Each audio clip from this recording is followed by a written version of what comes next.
ini terjadi aktivitas meristem apikal, yaitu ujung batang dan akar, di mana ujung batang dan akar bisa menambah panjang pada tanaman.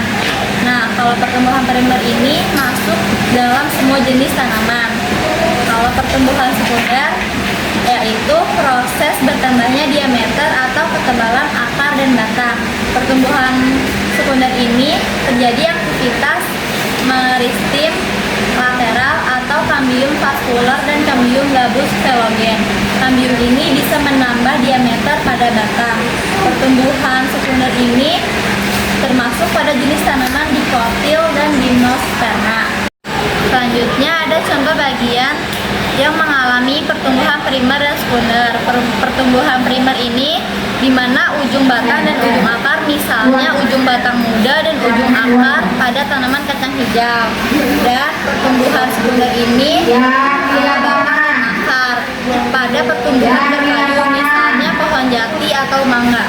Di sini saya akan menjelaskan diagram sederhana pada akar dan batang. Yang pertama ada daerah pembelahan. Daerah pembelahan ini terdapat pada ujung akar dan dilindungi tudung akar. Kedua ada daerah pemanjangan, di mana sel-sel pada daerah ini mengalami penambahan volume. Yang ketiga ada diferensiasi, di mana sel-selnya akan berdiferensiasi membentuk jaringan lain. Apakah ada yang ingin bertanya?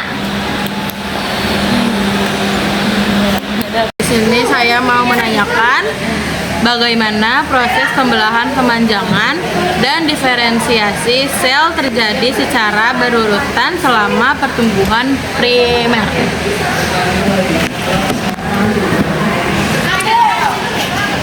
Di sini saya akan menjawab pertanyaan dari Zahra. Yang pertama itu ada pembelahan sel. Nah, pembelahan sel ini terletak di ujung paling pangkal dari meristem apikal, yaitu ujung akar dan pucuk.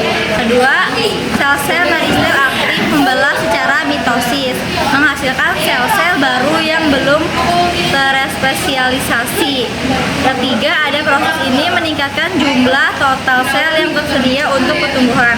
Yang kedua, ada pemanjangan sel. Pemanjangan sel ini terletak pada di belakang zona pembelahan.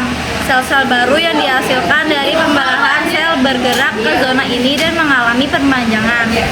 Yaitu ada lagi pemanjangan sel-sel ini yang secara fisik mendorong ujung akar menembus tanah atau pucuk batang bertumbuh lebih tinggi. Yang ketiga ada diferensiasi sel.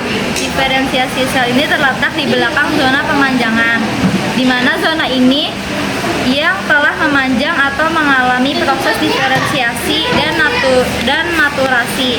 Yang ketiga, sel-sel tersebut memperoleh ciri-ciri dan fungsi khusus, berubah menjadi berbagai jenis jaringan permanen seperti epidermis, korteks, dan jaringan pembuluh. Setelah didiferensiasi, sel-sel ini umumnya kehilangan kemampuan untuk membelah diri lagi.